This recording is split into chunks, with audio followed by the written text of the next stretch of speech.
The earth, oh. The earth without art is just, eh. These are the words I have lived by ever since I can remember. A lot of people in my family are artists in one form or another. My father plays the guitar and trumpet. Both my grandmother and mother bake the most delicious cookies and cakes one could ever eat. My aunt is an amazing artist and can paint anything. I guess you could say I was born an artist from the very start.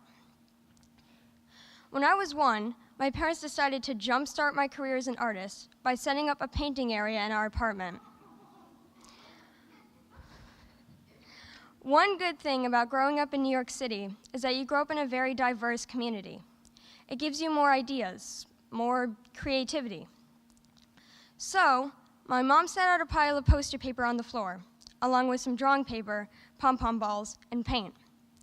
My dad would prop me up with a pillow and give me a 5-mile radius. Well, as much space you can give a child in a small New York City apartment.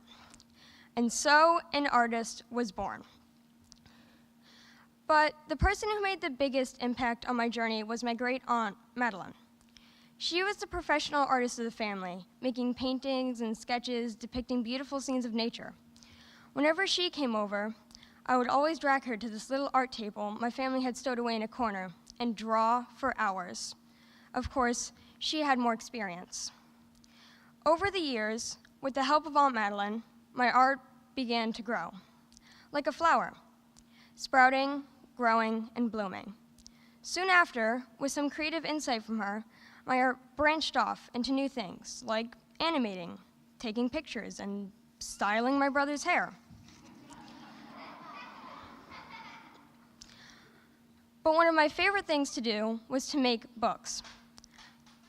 Of course, I don't mean professional ones, like Harry Potter or the 39 Clues series. Honestly, if I had sent one to a publisher, they wouldn't have been able to read my handwriting. Instead, I illustrated books about school and family, and shows that I watched on TV. I would take an unnecessary amount of paper, fold it in half, and staple the edge. I would then tell my babysitter what to write down, and she would leave a couple pages blank. After the book was written, I would illustrate onto the blank pages. Over time, my writing grew more imaginative, not to mention legible. It opened up a whole new way to show my art, and soon that grew into my love for comics, which I made many of. And even though bookmaking was an excellent hobby, after a while my mom had had enough. She cut off my paper supply after I used 500 pages in less than 2 months. One of the most amazing aspects about art is that it comes in all shapes and sizes. In fact, much of what we do in school is a form of art. For example, writing is an art, combining all those words and phrases in unique and creative ways to make sentences and paragraphs. You create an amazing story from a blank piece of paper. And art is just that, creating something from nothing. Another reason I love art is that once you see your idea through, the finished product is something you can be proud of, even if it's not perfect.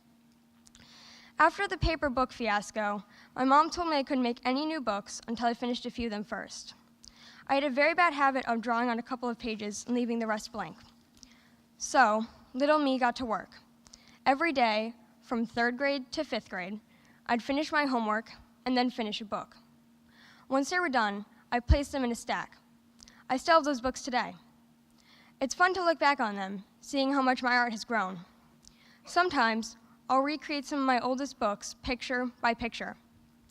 Then, I'll add some words where little me didn't, and compare. Art has supported me in so many aspects of life, and I couldn't imagine a day without it. It has taught me different ways to approach a problem, and has sparked creativity to use in others. So, I challenge you. Find something you do with passion, something you look forward to every day, and make it a way of life. Because, as someone once said, earth without art is just, Thank you.